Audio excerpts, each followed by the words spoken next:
Baik, slide sebelumnya lagi, coba.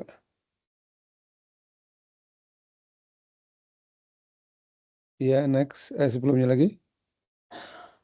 Ya, ini Friedman. Ya, oke. Next lagi. Satu lagi. Nah, kalau teman-teman mencermati, Hudson itu mengelompokkan tipe-tipe perencanaan ke dalam apa yang disebut dengan yang pertama itu adalah sinoptik. Sinoptik itu dari kata sinopsis, itu adalah ringkasannya. Ringkasan tapi komprehensif. Sinoptik komprehensif. Itu ciri-cirinya seperti yang ditulis oleh Mas Hilmi itu, tersentralisasi rasional karena sinoptik itu membutuhkan masukan dari para pakar yang menyusun kelayakan perencanaan, konsultan lah. Lalu terstandarisasi ada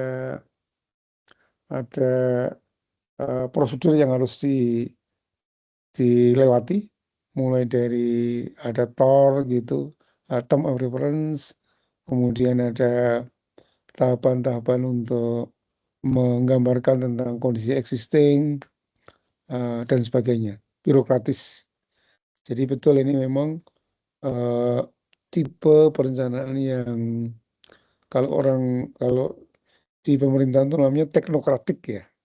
Nah, itu sinoptik itu teknokratik.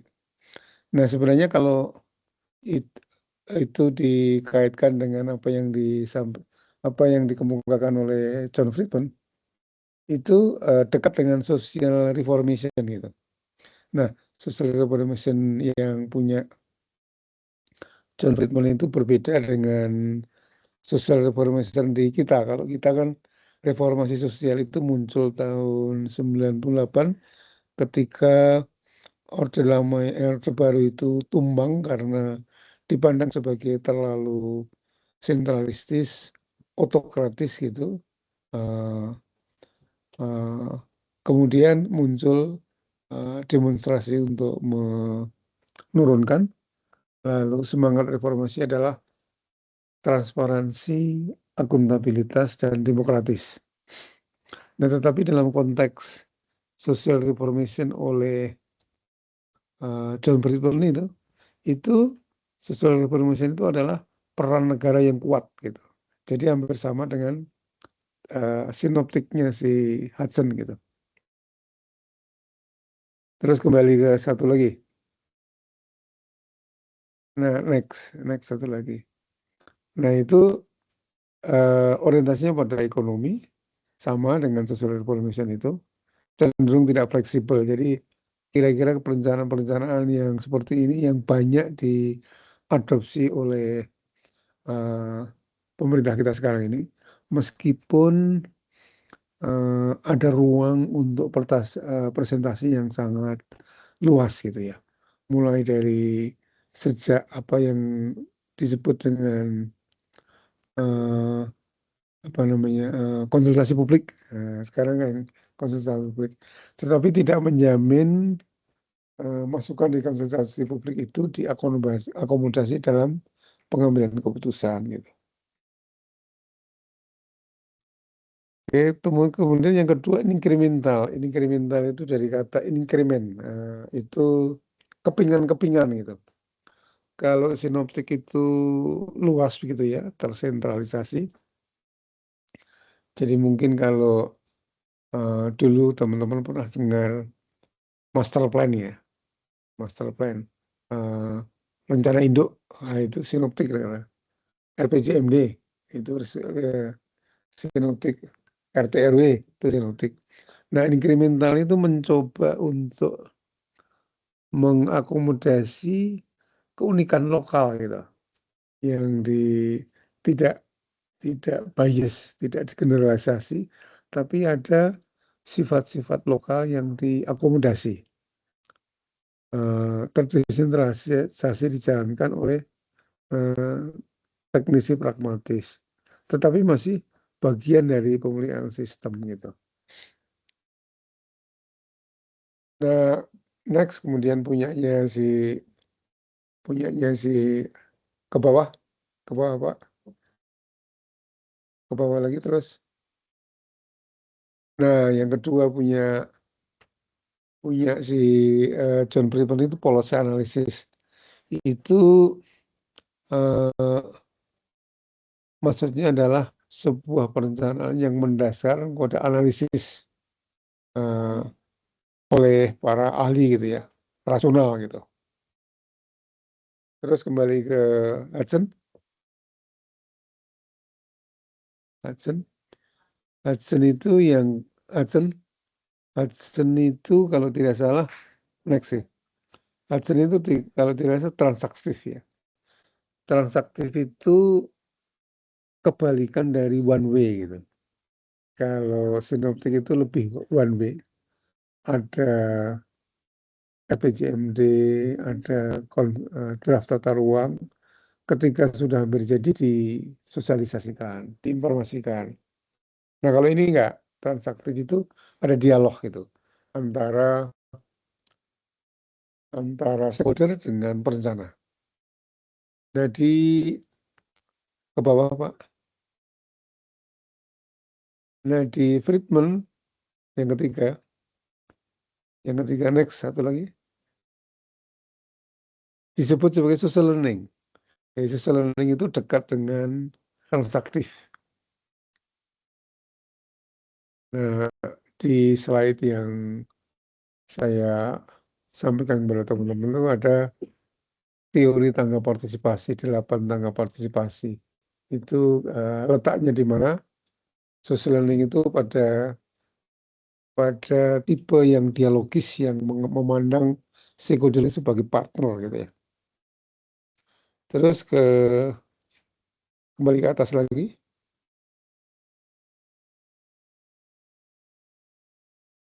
Next lagi.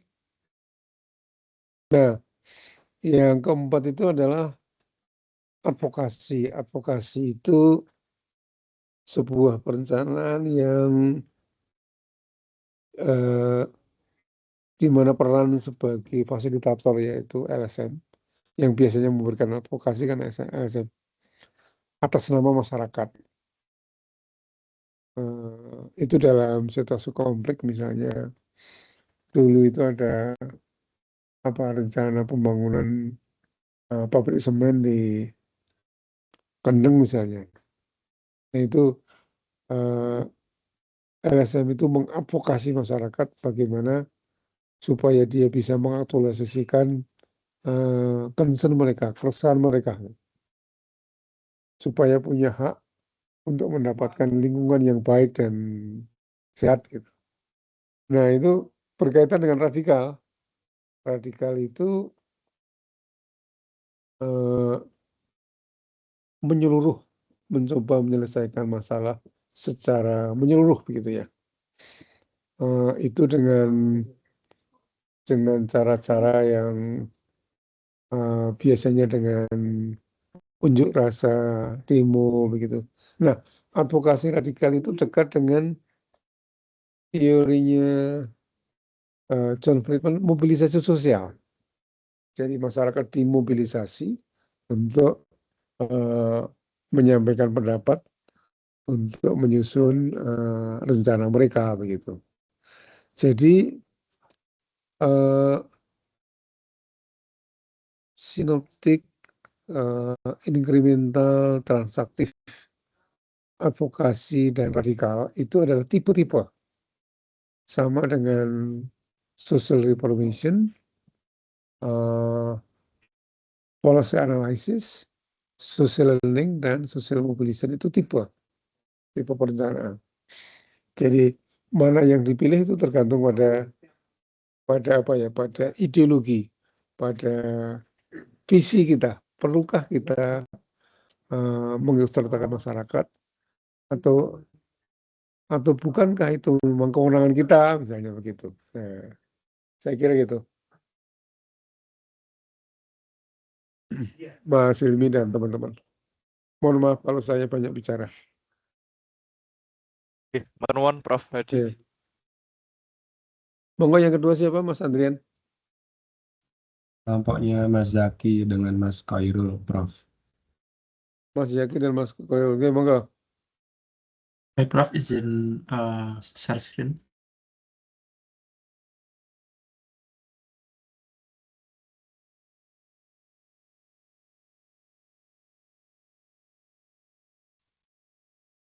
Apakah suara saya sudah terdengar, ya, Prof dan teman-teman?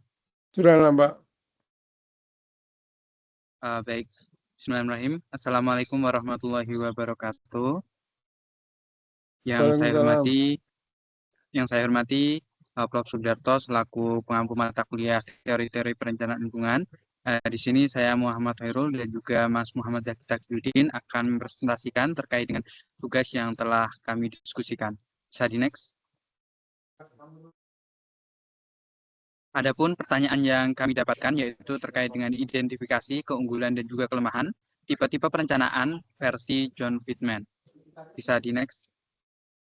Nah, sebelum lebih jauh terkait dengan teori Friedman sendiri, kita perlu mengenal sedikit terkait dengan John Friedman, di mana John Friedman adalah seorang ilmuwan dan juga perencana kota atau urban planner yang terkenal dalam bidang perencanaan wilayah, kemudian juga pembangunan dan juga teori pembangunan. Nah, kemudian pemikiran perencanaannya itu berorientasi kepada masyarakat. Pemikirannya terkenal meliputi dari perencanaan transaktif, kemudian juga teori corporate repair, kemudian perencanaan berbasis pemberdayaan atau empowerment planning, dan juga mempunyai salah satu buku yang paling terkenal yaitu Planning in the Public Domain yang publis tahun 1987. Bisa di next. Nah, berdasarkan teori dari John Friedman, ada 4 tipe perencanaan. Yang pertama ada tipe social reform, yang kedua ada policy analysis, kemudian ada social learning, dan juga yang keempat ada social mobilization. Bisa di next. Nah, ini merupakan teori perencanaan yang pertama atau tipe-tipe perencanaan yang pertama, yaitu perencanaan sebagai reformasi sosial atau social reform, di mana inti konsep dari tipe ini yaitu perencanaan sebagai upaya teknokratik yang dipimpin oleh ahli atau expert dan juga lembaga negara untuk meningkatkan kesejahteraan masyarakat melalui kebijakan terpusat, di mana fokus dari tipe perencanaan ini adalah perubahan sosial melalui kebijakan negara dan juga keahlian teknokratik. Untuk aktor yang dominan, ini ada pemerintah pusat, kemudian juga ada lembaga negara dan juga para ahli atau expert dengan pendekatan perencanaan berupa top-down, teknokratik, dan juga terpusat. Nah, untuk sumber pengetahuan utamanya, ini ada di keahlian teknokratik dan juga penelitian ilmiah, dan juga untuk peran masyarakatnya ini, masyarakat bisa dianggap sedikit lebih pasif karena masyarakat sebagai penerima kebijakan seperti itu. Sehingga untuk keunggulan sendiri dari tipe ini adalah untuk perencanaan ini dapat digunakan dalam melakukan perubahan skala besar secara cepat dan juga terkoordinasi, berbasis keahlian dan juga penelitian ilmiah sehingga hasilnya terstruktur dan juga sistematis, cocok untuk pembangunan nasional dan juga membutuhkan standar dan juga regulasi yang ketat. Nah, kemudian juga memberikan arah pembangunan yang jelas dan juga stabil. Namun ada keunggulan pasti juga ada kelemahan, di mana kelemahan dari perencanaan ini yang pertama adalah minim partisipasi masyarakat. Seperti tadi, masyarakat cukup pasif sehingga berpotensi tidak sesuai dengan kebutuhan lokal. Nah, kemudian mengabaikan dinamika sosial dan juga nilai lokal karena terlalu teknokratik, dan kemudian kurang adaptif terhadap perubahan sosial yang terjadi secara cepat. Dan kemudian akan gagal jika kepercayaan publik terhadap pemerintah rendah. Karena tadi peran masyarakat di sini sebagai pasifnya, bukan sebagai yang bergerak aktif seperti itu. Bisa di next. Kemudian dilanjutkan oleh Mas Zaki. Oke, baik. Mungkin saya lanjutkan untuk yang tipe kedua, yaitu perencanaan sebagai analisis kebijakan atau policy analysis. Nah, di mana untuk tipe ini, perencanaan difokuskan atau menekankan pada analisis rasional, data, model, dan juga evaluasi kebijakan untuk memecahkan masalah publik. Di mana untuk tipe kedua ini memiliki fokus untuk pemecahan masalah publik dengan melakukan analisis rasional dan berbasis dengan data. Lalu untuk aktor yang dominan yaitu adalah analis kebijakan, konsultan, dan juga lembaga penelitian. Nah, lalu untuk pendekatan perencanaan ya, untuk di tipe kedua ini memiliki pendekatan perencanaan yang rasional, analitis, dan juga berbasis model dan juga data. Lalu untuk sumber pengetahuan utamanya atau datanya itu menggunakan data empiris, lalu model kuantitatif, dan juga melalui evaluasi kebijakan. Nah, untuk hubungannya dengan masyarakat ini sebagai objek analisis, di mana masyarakat yang dalam perencanaan ini digunakan sebagai objek seperti itu. Nah, lalu untuk unggulan dari tipe kedua ini yaitu keputusan lebih akurat karena berbasis dengan data dan juga bukti yang eviden. Nah, keunggulan keduanya yaitu dapat membandingkan berbagai opsi kebijakan secara objektif, lalu efektif untuk penanganan masalah kompleks dan juga teknis, dan juga transparan dalam proses pengambilan keputusan. Transparan karena menggunakan data dan juga bukti yang kuat. Namun dalam perencanaan berbasis analisis kebijakan ini, dia memiliki kelemahan, yaitu pertama mengabaikan faktor nilai budaya dan juga politik, di mana dapat dibilang sebagai rasionalitas sempit. Lalu kelemahan kedua yaitu membutuhkan sumber daya ahli teknologi dan juga data yang besar, di mana hal ini bisa dibilang membutuhkan sumber daya yang lebih besar dan juga membutuhkan waktu yang lebih lama, karena dalam perencanaan membutuhkan sebuah data dan juga kelengkapan yang dibutuhkan, sehingga hasil yang dianalisis itu dapat sesuai dengan kondisi yang dibutuhkan.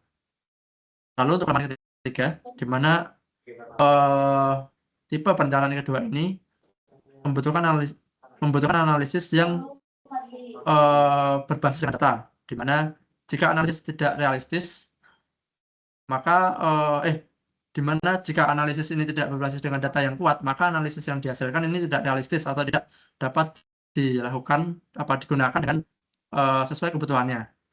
Lalu untuk masyarakat sendiri, masyarakat sering hanya menjadi objek penelitian dan juga bukan merupakan partisipan dalam perencanaan. Nah, lalu untuk untuk perencanaan tipe ketiga, yaitu perencanaan sebagai pembelajaran sosial atau social learning, di mana dalam hal ini perencanaan ini sebagai proses pembelajaran bersama antara pemerintah, masyarakat, juga stakeholder terkait melalui sebuah dialog dan juga kolaborasi, di mana dalam hal ini contohnya seperti program musrembang dari pemerintah.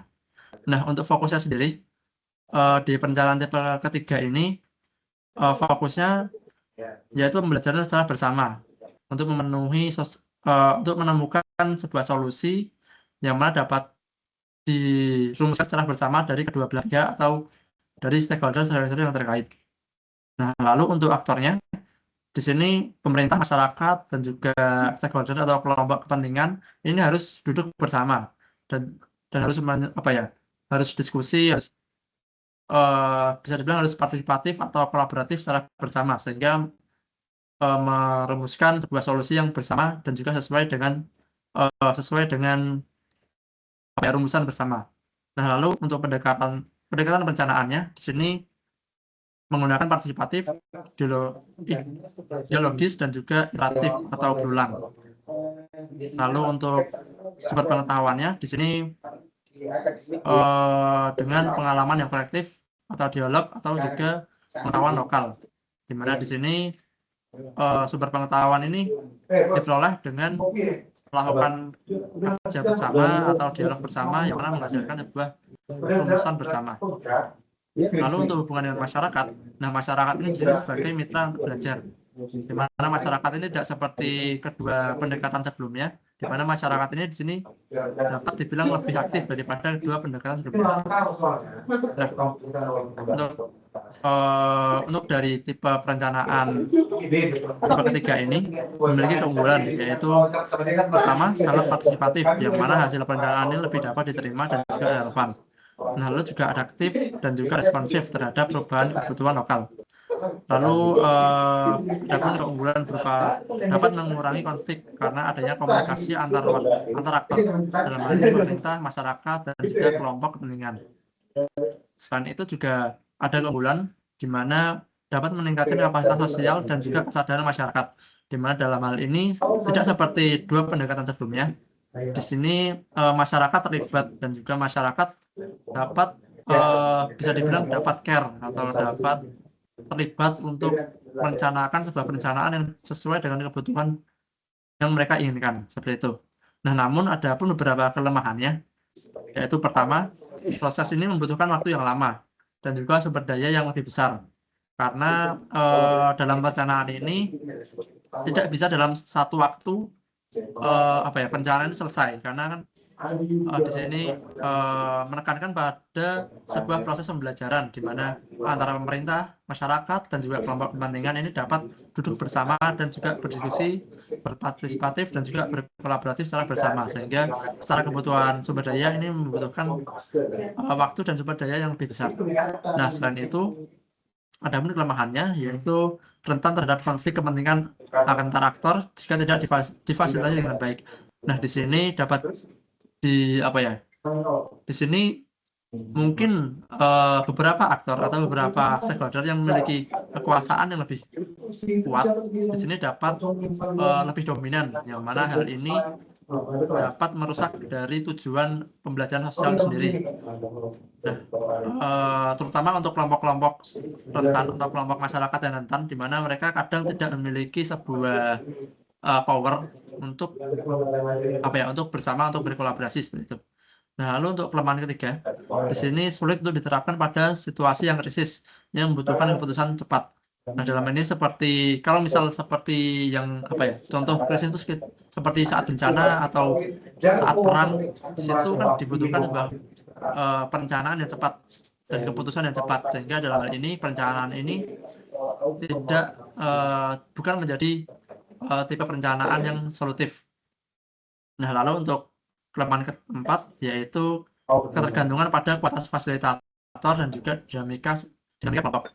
Nah, di sini untuk dibutuhkan sebuah fasilitator yang handal, karena jika fasilitator ini tidak kuat, maka hasil dari pembelajaran sosial atau perencanaan bersama ini tidak dapat dirumuskan dengan baik. Selain itu juga kualitas dari kelompok masyarakat atau dinamika kelompok ini sangat dibutuhkan, karena jika masyarakat ini tidak memiliki kapasitas yang cukup, maka perencanaan ini mungkin hanya sebagai formalitas saja, sehingga perencanaan yang dihasilkan tidak sesuai dengan kebutuhan.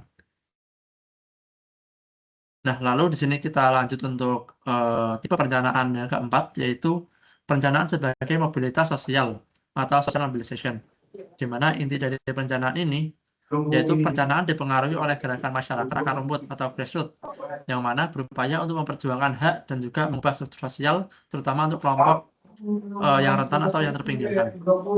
Nah, untuk tipe perencanaan ini memiliki fokus pada perubahan sosial dari bawah, yang mana melalui pemberdayaan masyarakat. Nah, lalu untuk aktor yang dominan dalam hal ini adalah komunitas, organisasi masyarakat, dan juga kelompok akar rumput, di mana dalam tipe perencanaan ini masyarakat tingkat bawah atau grassroots itu merupakan sebuah aktor yang harus bisa bergerak atau harus dominan, sehingga dalam hubungannya dengan masyarakat itu masyarakat ini dapat masyarakat itu sebagai sebuah agen perubahan. Nah, lalu untuk pendekatan perencanaan di sini tipe perencanaan tipe 4 ini memiliki pendekatan perencanaan sebagai bottom up atau perencanaan dari bawah, lalu advokatif dan juga politis tingkat lokal, dan juga berbasis dari gerakan sosial. Nah, untuk sumber pengetahuan sendiri di tipe ini memiliki sumber pengetahuan dari pengalaman hidup masyarakat lokal, di mana nilai-nilai komunitas dan juga kesadaran kritis dari masyarakat ini diangkat. Nah, dari tipe mobilitas sosial, dari tipe perencanaan mobilitas sosial ini memiliki sebuah keunggulan, di mana yang pertama yaitu memberdayakan kelompok rentan dan juga masyarakat lokal, di mana di sini masyarakat ini merupakan aktor utama yang menggerakkan sebuah perencanaan. Nah, untuk keunggulan kedua yaitu membentuk solidaritas dan juga aksi kolektif yang kuat, di mana karena perencanaan ini dibuat dengan sebuah pengalaman hidup dari masyarakat lokal dan juga mengangkat nilai-nilai komunitas dan juga kesadaran kritis dari masyarakat. Di sini masyarakat dapat membentuk sebuah solidaritas dan juga sebuah aksi kolektif, sehingga mengimplementasikan perencanaan ini secara bersama-sama seperti itu.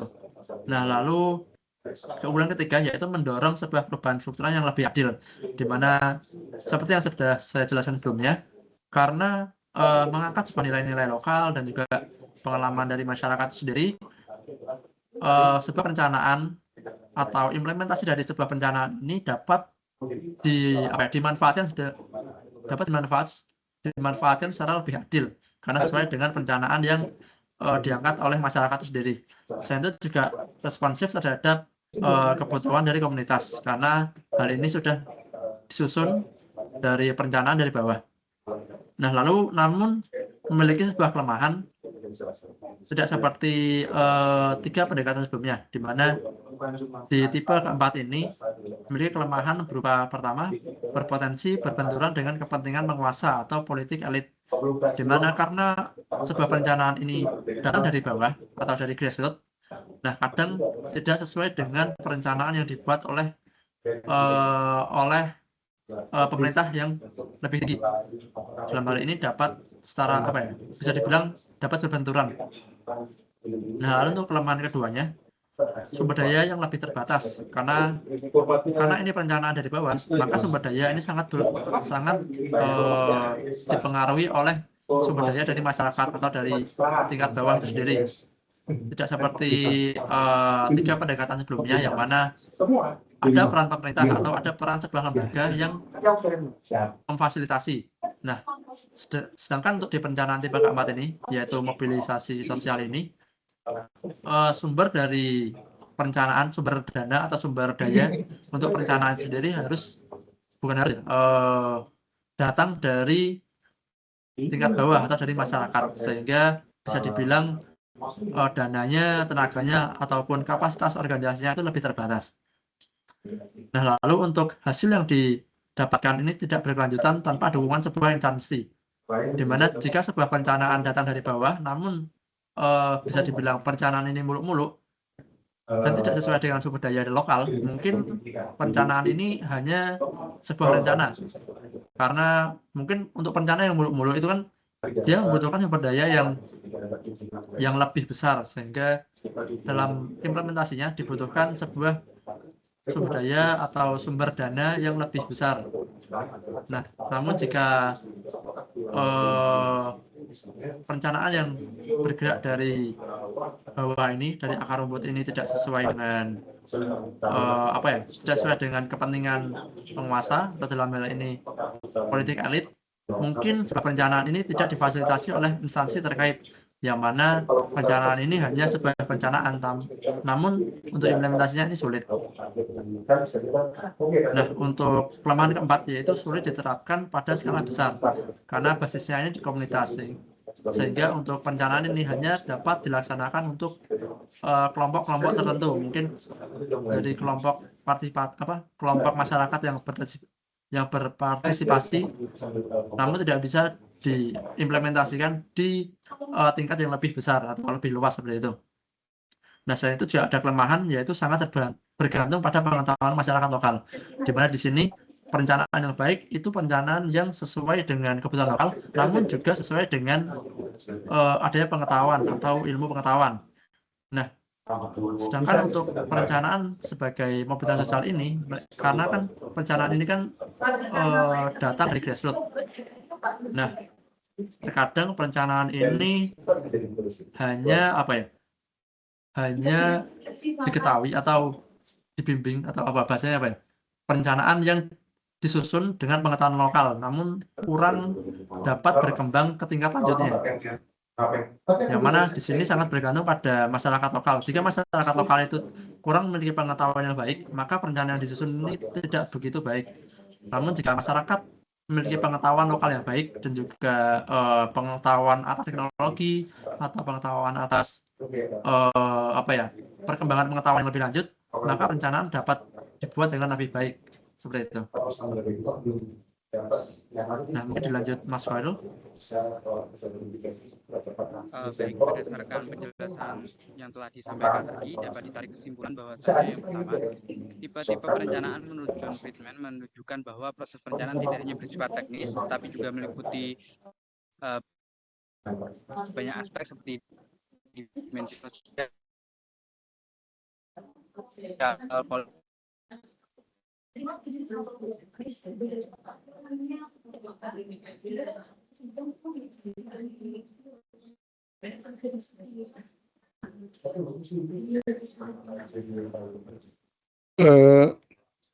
Terputus Mas Khairul.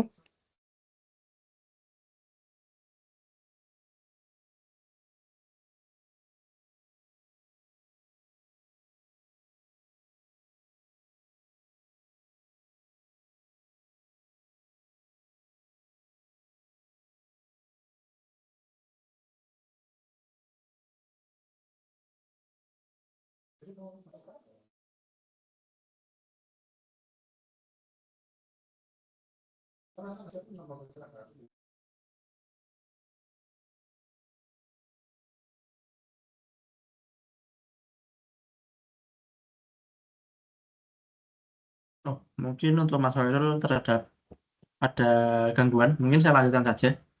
Enggak. Di sini dapat simpulkan bahwa tipe-tipe perencanaan menurut John Friedman ini menunjukkan bahwa proses perencanaan tidak hanya bersifat teknis, tetapi juga melibatkan dimensi sosial, politik, dan juga partisipasi masyarakat. Di mana setiap tipe perencanaan memiliki keunggulan dan juga kelemahan masing-masing, sehingga tidak ada satu pendekatan pun yang dapat digunakan untuk semua kondisi. Nah, lalu policy analysis atau pendekatan kebijakan ini unggul dalam sebuah analisis rasional dan berbasis data, tetapi cenderung untuk kurang memperhatikan partisipasi masyarakat. Lalu untuk tipe social reform, di mana berfokus pada kesejahteraan publik melalui kebijakan pemerintah, tetapi bersifat top-down, sehingga masyarakat tidak memiliki terlibat dalam perencanaan.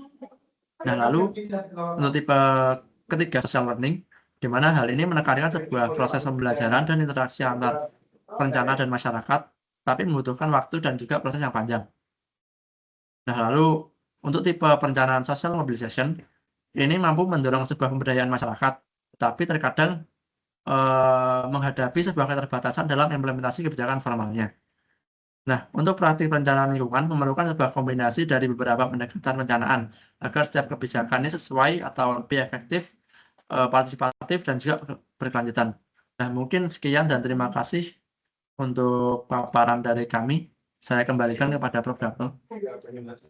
Baik, makasih Mas Zaki dan Mas Khairul, mudah-mudahan sudah mulai connect. Komprehensif, mencakup semua tipe perencanaan yang diinisiasi oleh John Friedman dengan keunggulan dan kelemahannya. Monggo silakan saya mengundang teman-teman untuk menyampaikan komentar, klarifikasi, pertanyaan.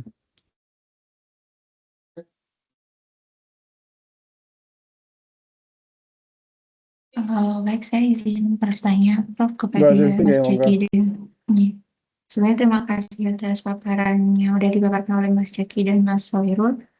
Saya izin bertanya, tadi kan ada disebutkan tentang tipe social reform dan tadi juga bilang kalau ternyata social reform itu dianggap lebih efektif untuk pembangunan nasional dalam skala besar dibandingkan tipe yang social learning. Nah, kenapa hal itu bisa terjadi? Bisa dijelaskan, dan karena kan tadi kan disebutkan kalau tipe yang social reform itu memiliki risiko kegagalan tinggi tetapi efektif dalam pembangunan nasional dalam skala besar dibandingkan tipe social learning. Nah, saya menanyakan hal itu kenapa bisa terjadi. Sekiranya itu yang mau saya tanyakan. Terima kasih. Terima kasih Mbak Sylvie. Baik, terima kasih Mas Mbak Devi. Zaki, Mas Khairul, monggo. Oke, mungkin langsung saya jawab saja. Dimana untuk pendekatan social reform bisa dibilang efektif karena pendekatan ini sifatnya top down atau teknokratik, di mana pendekatan ini masyarakat ini kurang terlibat. Oh, salah. Jadi untuk social reform ini karena sebuah perencanaan yang disusun oleh pemerintah atau secara top down, di mana hal ini secara sumber daya, secara dana, secara tenaga dapat lebih terjamin daripada tipe perencanaan dari ketiga tipe perencanaan sebelumnya. Nah, namun memiliki sebuah resiko kegagalan yang tinggi karena di sini social reform ini sangat bergantung terhadap kepercayaan publik, di mana seperti contohnya apa ya? Seperti contohnya MBG lah, MBG. MBG itu bisa dibilang sebuah social reform karena ini pendekatan implementasi kebijakan dari pusat terhadap masyarakat seperti itu. Nah, namun jika masyarakat itu tidak percaya atau tidak mensupport dari kebijakan ini, maka kebijakan yang disusun oleh pemerintah itu dapat sia-sia atau tidak berjalan karena kebijakan dari pusat itu terkadang dan sering tidak sesuai dengan kebutuhan dari masyarakat, sehingga bisa dibilang dari kebijakan ini sangat rentan untuk gagal seperti itu. Mungkin begitu, Mbak Silvi. Ya, makasih Mas Zaki. Apakah sudah menjawab Mbak Silvi? Sudah, Pak. Ya, ya betul. Sentralisasi, top down, less participation, ya MPG, lalu Koperasi Merah Putih mungkin ya. Nah, satu catatan tadi tentang social learning. Jadi social learning dan social reform itu sebenarnya mau dicoba untuk di mix begitu, disinergikan karena masing-masing kan punya kelemahan. Kalau tersentralisasi itu bisa menjadi bias, tidak memperhatikan keunikan lokal gitu. Sedangkan yang social learning biasanya dalam skala kecil gitu. Nah, teman-teman barangkali pernah dengar KLHS ya, Kajian Lingkungan Hidup Strategis itu sesungguhnya adalah sebuah perencanaan social learning. Nah, sedangkan KLHS sendiri itu diperuntukkan bagi KRP, Kebijakan Rencana dan Program Pemerintah seperti RPJMD dan Tata Ruang. Artinya bagaimana penyusunan tata ruang itu dengan KLHS itu diupayakan mulai saat penyusunan TOR, Term of Reference, kerangka acuan. Jadi KLHS yang baik itu yang embedded dengan tata ruang, dengan rencana tata ruang, dengan RPJMD, bukan terpisah gitu. Kita akan ketemu kemarin di mata kuliah satunya itu.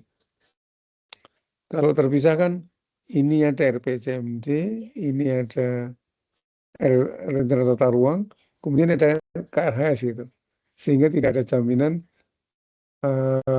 spirit KLHS itu embedded di dalam perencanaan. Nah, itu tidak ideal. Yang ideal itu yang menyatu. Nah, sebenarnya kalau menyatu itu ada unsur social learning dan ada unsur social reform gitu. Sedangkan yang social mobilization itu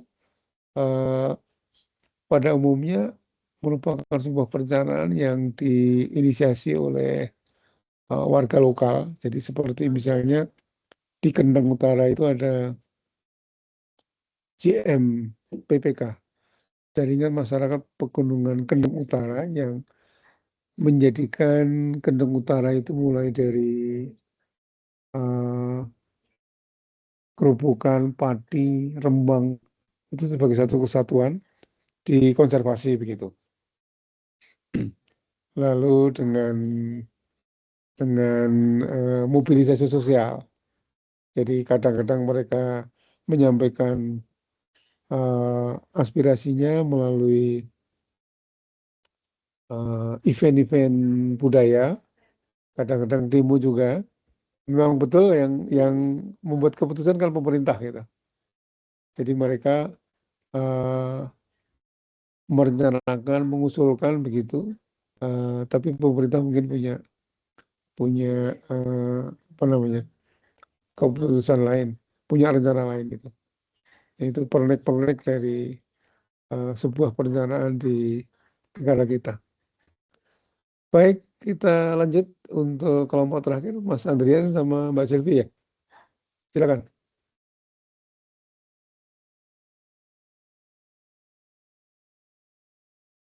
Ya, baik sebentar, Prof.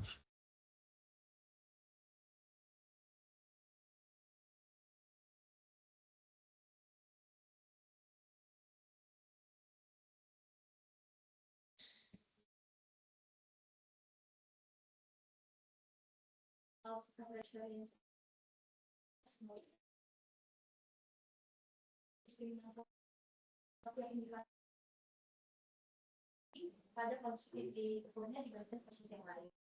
Dan konsep reliabilitas merupakan pada konsep Baik, Assalamualaikum warahmatullahi wabarakatuh. Selamat sore teman-teman. Dan selamat sore juga, Prof. Ya. Kami dari kelompok 3 yang beranggotakan saya, Andrian Kaspari dan Silvi Romaya Dwisari, ingin presentasikan terkait teori perencanaan milik Barclay M. Hudson dalam pembangunan berkelanjutan. Next, Mbak. Next, Mbak.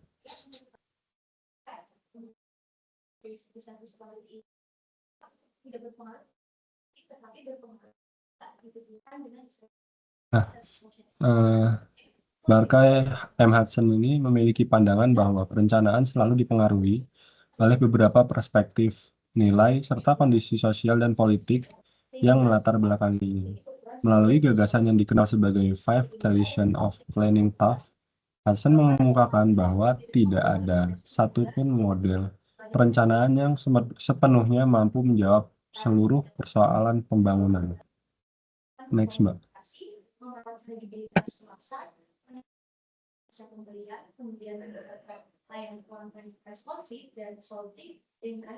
Masuk kepada tipe yang pertama, yaitu perencanaan hipnotik atau Hypnotic Rational Comprehensive Planning, di mana dalam pendekatan ini perencanaan terlebih dahulu menetapkan tujuan yang ingin dicapai, kemudian mengumpulkan dan menganalisis berbagai data yang relevan untuk memahami kondisi yang ada.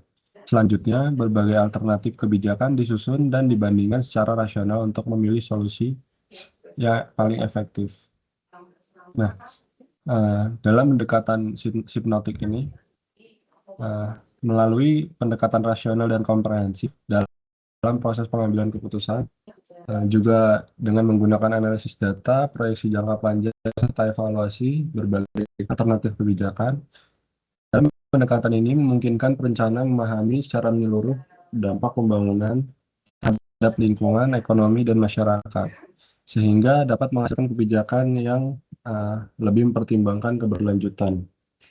Dalam poin utama kontribusinya yaitu poin pertama ada mendukung pengambilan keputusan berbasis data dan analisis ilmiah, karena dalam pendekatan ini menggunakan analisis data dan proyeksi jangka panjang. Jadi untuk yang kedua yaitu membantu integrasi aspek ekonomi, sosial, dan lingkungan dalam perencanaan. Lalu menggunakan analisis dampak dan evaluasi kebijakan sebelum implementasi, dan mendorong perencanaan jangka panjang yang mempertimbangkan keberlanjutan sumber dayanya. Dalam implementasinya, contoh penerapannya dapat kita lihat yaitu dalam penyusunan dokumen perencanaan pembangunan nasional, seperti Rencana Pembangunan Jangka Panjang Nasional atau RPJPN Indonesia, yang disusun melalui analisis kondisi nasional, proyeksi masa depan, serta perumusan strategi pembangunan jangka panjang. Yang kedua yaitu kita dapat lihat lagi contohnya pada penyusunan dokumen tata ruang wilayah RT/RW Indonesia. Dan yang contoh terakhir yaitu dalam perumusan analisis kajian AMDAL. Next, Mbak.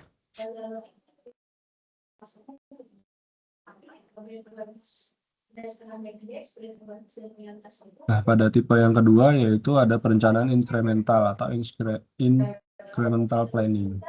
Dalam pendekatan ini lebih menekankan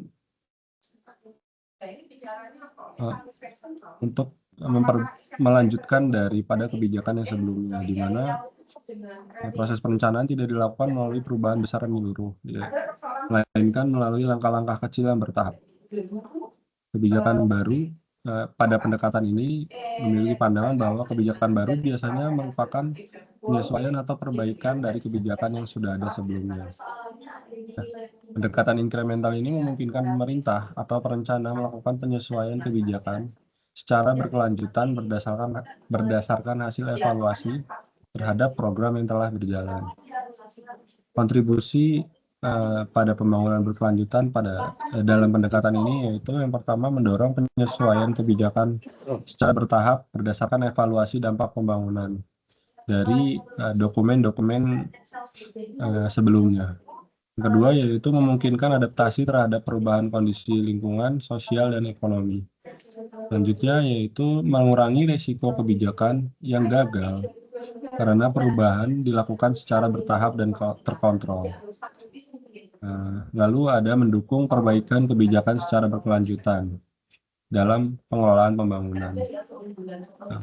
Dalam pendekatan ini, pada implementasinya dapat kita lihat pada contoh penerapan, yaitu yang pertama ada penyesuaian program pembangunan dalam rencana pembangunan jangka menengah daerah atau RPJMD Indonesia yang sering diperbarui berdasarkan hasil evaluasi program sebelumnya.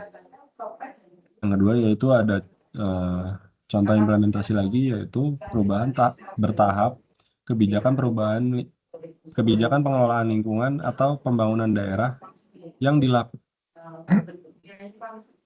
dilakukan melalui revisi program, penyesuaian target, dan penguatan regulasi secara gradual. Next, Mbak. Nah, ini yang harus kamu jelaskan. Karena bentuk grafik itu tidak. Untuk tipe yang ketiga yaitu ada perencanaan transaktif atau transaktif planning. Pada pendekatan ini hampir mirip dengan pendekatan milik John yaitu pada social learning, di mana konsep ini menekankan pada pertukaran pengetahuan antara perencana dan masyarakat, yaitu melibatkan masyarakat dalam perencanaannya. Sehingga perencana tidak hanya menyampaikan rencana yang telah disusun, tetapi juga belajar dari pengalaman, kebutuhan, serta pengetahuan lokal di masyarakat. Nah, untuk kontribusinya terhadap pembangunan berkelanjutan yaitu ada mendorong partisipasi masyarakat dalam proses perencanaan pembangunan, mengintegrasikan pengelolaan lokal dan pengalaman masyarakat dalam pengambilan keputusan, meningkatkan keadilan dan inklusivitas dalam kebijakan pembangunan, serta menghasilkan kebijakan yang lebih sesuai dengan kebutuhan masyarakat dan kondisi lingkungan lokal. Pada pendekatan ini dapat kita lihat implementasinya pada contoh yaitu yang pertama ada forum partisipatif seperti musyawarah perencanaan pembangunan atau musrenbang Indonesia yang melibatkan masyarakat dalam menentukan prioritas pembangunan daerah. Selanjutnya ada program pembangunan berbasis komunitas yang mana masyarakat secara aktif menyampaikan kebutuhan, masalah, dan solusi yang mereka alami dalam proses perencanaan pembangunan. Untuk selanjutnya akan dijelaskan oleh Saudari Sylvie. Itu kan tadi nggak puas, artinya sudah sama kan? Puas itu seperti apa sih?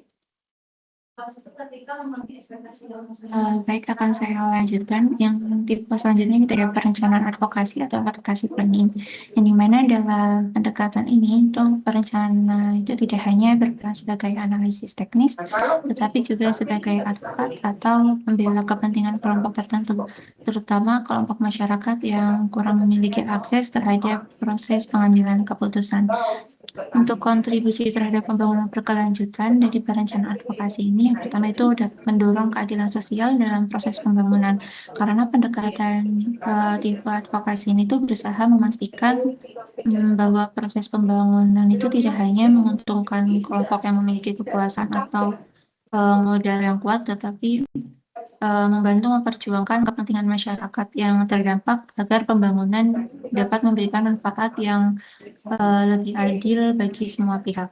Yang selanjutnya itu memiliki kontribusi untuk memberikan ruang representasi bagi kelompok rentan atau marginal, di mana dalam banyak proses perencanaan, kelompok seperti masyarakat yang miskin, masyarakat lokal maupun kelompok adat itu seringkali kurang memiliki kesempatan untuk menyampaikan pendapatnya. Dan pendekatan advokasi ini itu membantu memastikan bahwa kelompok-kelompok tersebut itu memiliki ruang untuk menyuarakan kebutuhan dan kepentingannya dalam proses pengambilan keputusan. Yang kontribusi yang ketiga yaitu membantu memastikan bahwa kebijakan pembangunan tidak hanya menguntungkan kelompok tertentu. Karena dalam pendekatan advokasi, berbagi kepentingan dalam masyarakat itu dapat lebih terlihat dan dapat dipertimbangkan. Hal ini membantu mencegah kebijakan pembangunan yang hanya menguntungkan pihak tertentu, misalnya hanya pemerintah atau investor, tanpa memperhatikan dampaknya terhadap masyarakat sekitar. Kontribusi yang keempat yaitu memperkuat proses perencanaan yang lebih demokratis dan inklusif, di mana pendekatan advokasi itu mendorong proses perencanaan yang melibatkan lebih banyak pihak dalam pengambilan keputusan. Dengan begitu, proses perencanaan itu menjadi lebih terbuka, partisipatif, dan demokratis, sehingga kebijakan yang dihasilkan dapat mencerminkan kebutuhan masyarakat secara luas. Untuk contoh penerapannya, yaitu ada pendampingan masyarakat dalam proses penyusunan dokumen analisis mengenai dampak lingkungan atau AMDAL, agar masyarakat terdampak dapat menyampaikan keberatan atau masukan terhadap rencana proyek. Nah, dalam contoh penerapan ini, penerapan perencanaan advokasi itu berfokus pada membela atau mewakili kepentingan kelompok masyarakat yang terdampak oleh suatu proyek pembangunan. Nah, dalam banyak kasus proyek pembangunan, masyarakat lokal, masyarakat maupun masyarakat adat itu seringkali tidak memiliki pengetahuan teknis, akses informasi, ataupun kekuatan dalam proses pengambilan keputusan. Sementara itu, pihak pengembang maupun pemerintah biasanya memiliki sumber daya dan kekuasaan yang lebih besar. Nah, dalam proses inilah perencanaan advokasi muncul untuk sebagai proses perencanaan itu. Juga bisa memperlihatkan berapa persen ketika bicara berkaitan dengan jumlah yang negatif. Pendekatan atau perencanaan yang kelima yaitu ada perencanaan radikal atau radical planning, di mana pendekatan ini yaitu perencanaan itu dipandang sebagai alat untuk mendorong perubahan sosial yang lebih mendasar, di mana perencanaan radikal itu menekankan pentingnya keterlibatan masyarakat secara luas dalam proses pengambilan keputusan serta mendorong munculnya inisiatif pembangunan yang berasal langsung dari masyarakat atau komunitas.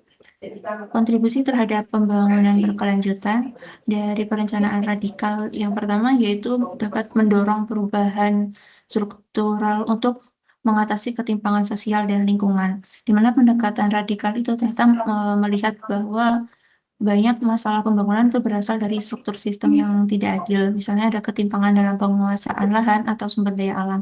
Karena itu, pendekatan radikal ini mendorong perubahan yang lebih mendasar dalam sistem kebijakan dan pengelolaan sumber daya agar pembangunan menjadi lebih adil bagi masyarakat dan lingkungan. Untuk kontribusi yang kedua, yaitu memperkuat kemandirian dan pemberdayaan masyarakat dalam proses pembangunan. Melalui pendekatan radikal, ini tuh menekankan pentingnya dalam memberikan kekuatan dan peran yang lebih besar kepada masyarakat dalam menentukan arah pembangunan. Dengan demikian, masyarakat tidak hanya menjadi penerima kebijakan, tetapi juga menjadi aktor yang aktif dalam merencanakan dan mengelola pembangunan di wilayahnya. Yang ketiga, yaitu untuk mengembangkan model pembangunan alternatif yang lebih adil dan berkelanjutan. Di mana pendekatan radikal ini juga mendorong munculnya model pembangunan yang berbeda dari pola pembangunan konvensional, misalnya khususnya itu pembangunan berbasis komunitas atau pengelolaan sumber daya secara lokal. rekomendasi. Makanya Selanjutnya, yang keempat, kontribusi yang keempat yaitu untuk mendorong partisipasi masyarakat yang lebih luas dalam pengelolaan sumber daya. Di mana dalam pendekatan radikal, masyarakat itu didorong untuk terlibat langsung dalam pengambilan keputusan terkait pengelolaan sumber daya alam, seperti hutan, air, ataupun lahan. Partisipasi yang luas ini dapat membantu menciptakan pengelolaan sumber daya yang lebih bertanggung jawab dan berkelanjutan. Untuk contoh penerapannya untuk perencanaan radikal, yaitu ada gerakan pengelolaan sumber daya alam berbasis komunitas, di mana masyarakat lokal berperan langsung dalam menjaga dan mengelola lingkungan. Dalam jangka penerapan ini, penerapan pendekatan perencanaan radikal datang untuk mendorong perubahan cara pengelolaan sumber daya yang biasanya dikendalikan oleh pemerintah atau pihak swasta itu menjadi lebih berbasis pada masyarakat. Nah, dalam banyak sistem pembangunan, biasanya itu keputusan tentang pengelolaan sumber daya alam seperti hutan, air maupun lahan itu sering ditentukan oleh pemerintah atau perusahaan besar. Hal ini tuh kadang membuat masyarakat lokal yang tinggal di wilayah tersebut tidak memiliki banyak kendali terhadap sumber daya yang sebenarnya mereka gunakan sehari-hari. Nah, dalam pendekatan radikal ini tuh melihat bahwa untuk mengatasi ketimpangan tersebut diperlukan perubahan yang lebih mendasar dalam struktur kekuasaan dan pengambilan keputusan. Nah, makanya kamu jauh sekali ya. Nah, ini ada kesimpulan dari Kan ungkapan Five Tradition of Planning Talk yang menurut Barclay M. Husson itu menunjukkan bahwa perencanaan memiliki berbagai pendekatan yang dapat digunakan untuk menghadapi permasalahan pembangunan.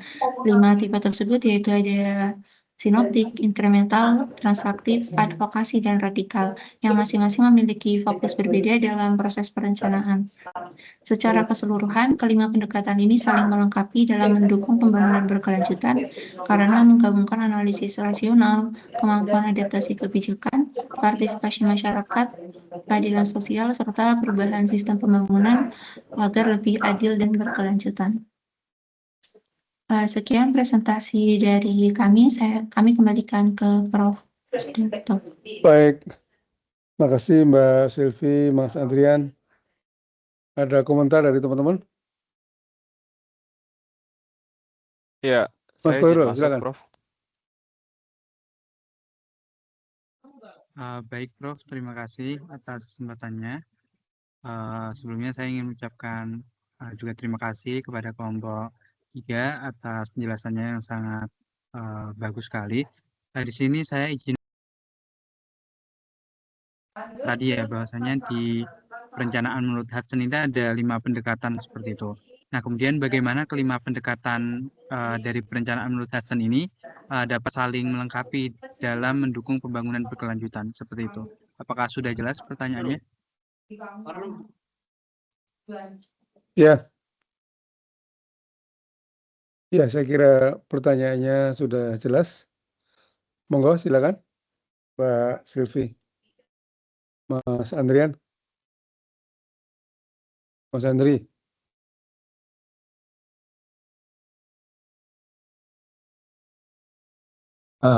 Baik, terima kasih banyak atas pertanyaannya. Jika disimpulkan berarti tadi apakah 5 pendekatan menurut rencana menurut Hudson itu dapat saling melengkapi dan dalam mendukung pembangunan berkelanjutan seperti itu ya. Nah, untuk jawabannya dalam kelima pendekatan perencanaan menurut Hudson memiliki peran yang berbeda satu sama lain, namun saling melengkapi dalam pembangunan berkelanjutannya.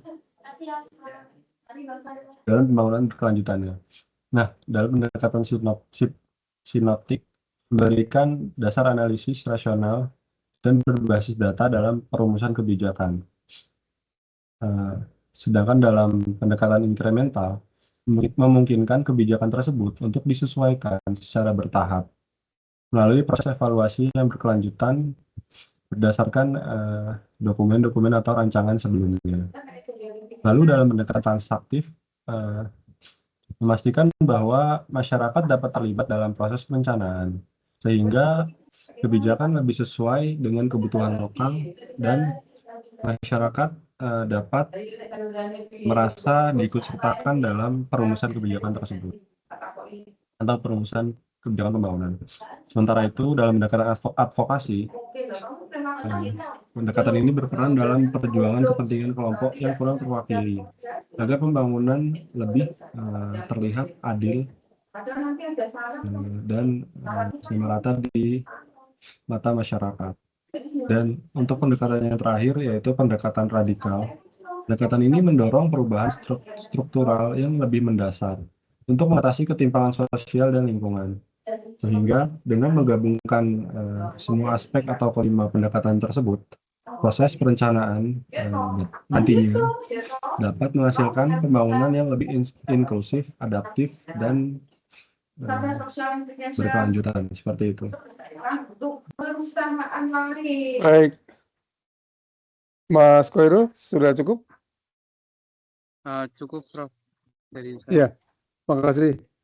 Mas Koirul itu mengingatkan kepada kita bahwa dalam perspektif kita itu pembangunan yang baik itu kan yang berkelanjutan, yang mensinergikan antara pemenuhan kebutuhan, yaitu ekonomi, pemerataan, keadilan, dan mengakui keterbatasan daya dukung lingkungan begitu. Jadi kalau dilihat di situ kan sinoptik memang berorientasi pada ekonomi ya, pada profit, pada pertumbuhan gitu. Tapi tentu pertumbuhan yang bukan hanya pertumbuhan, tapi juga pertumbuhan yang bisa memeratakan, yang mewujudkan keadilan begitu. Bukan hanya memberikan manfaat pada sekelompok orang begitu. Jadi pertumbuhan di meja makan lah istilahnya. Yang kedua, transaktif, kemudian transaktif, lalu advokasi dan mobilisasi itu memberikan kontribusi concern kepada sumber daya alam, pada pengakuan atas keterbatasan sumber daya alam, dan juga pemerataan keadilan begitu. Jadi kalau yang ideal memang itu dengan pembelajaran dan advokasi tadi dan mobilisasi. Cuman mungkin perlu dimodifikasi begitu ya. Jadi masing-masing unsur ada aspek keberlanjutannya, hanya perlu lebih dioperasionalisasikan dengan catatan gitu. Nah, catatan untuk presentasi Mas Adrian dan Mbak Selvi, sinoptik kita tadi disebut RPJM, tata ruang ya. Tapi kalau AMDAL itu instrumen perencanaan.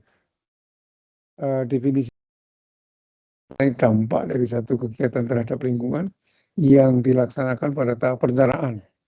Sehingga hasil AMDAL itu menjadi instrumen untuk perencanaan. Kemudian inkremental. Inkremental itu tadi dicontohkan ada RTW. Jadi inkremental itu kan mengakomodasi kepentingan lokal, bukan digeneralisasi seperti KMP dan MBG begitu. Jadi kalau ada tata ruang nasional, ada rencana tata ruang begitu, dulu namanya rencana induk gitu, dulu namanya master plan, itu ada rencana detail tata ruang atau rencana bagian wilayah kota begitu. Kalau ada rencana pembangunan nasional, rencana pembangunan jangka panjang nasional, itu ada sektor begitu. Kemudian transaktif itu tadi contohnya adalah musrenbang. Nah, musrenbang itu betul ada aspek transaktifnya, hanya terlambat begitu. Ketika hasil musrenbang itu sudah 70%, 80% jadi baru diinformasikan gitu, tidak dari awal gitu. Advokasi AMDAL ya bisa. Jadi mendampingi masyarakat untuk berdaya, untuk agar AMDAL address environmental and social issues gitu. Jadi dulu ada namanya AMDAL Kijang teman-teman. AMDAL Kijang itu AMDAL untuk kaki telanjang. untuk masyarakat lokal supaya mereka paham proses AMDAL itu seperti ini, hak masyarakat itu seperti ini. Cuman sekarang kan yang eligible untuk ikut serta di dalam AMDAL itu menjadi lebih sempit gitu. Kemudian radikal pengelolaan sumber daya alam ya, seperti yang terjadi di Kendeng Utara itu adalah perencanaan mereka untuk konservasi karena akan memberikan manfaat tersedianya air baku dan irigasi untuk pertanian.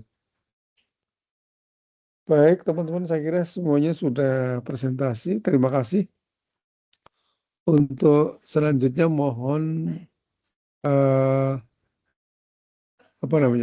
PPT-nya itu direvisi, diperbaiki, diupdate begitu, berdasarkan pada pertanyaan, komentar teman-teman dan juga catatan saya ke email saya. Nanti saya akan beritahu ke Mas Andrian nomor email saya yang khusus menampung tugas-tugas mahasiswa. Untuk minggu depan mohon bisa dibaca slide-slide selanjutnya. Nanti saya akan minggu depan kita ketemu itu minggu kuliah terakhir sebelum Lebaran. Jadi nggak boleh lama-lama. Saya cerita aja tentang 8 tanggal partisipasi dan sebagainya. Tapi mohon dibaca. Nanti kita bisa diskusi. Begitu Mas Andrian dan teman-teman. Terima kasih atas perhatiannya. Selamat sore. Selamat siang menjelang sore. Wassalamualaikum warahmatullahi wabarakatuh. Ya, terima kasih banyak, Prof. Assalamualaikum warahmatullahi wabarakatuh. Selamat sore juga. Terima kasih, Prof. Terima kasih. Selamat sore. Izin live.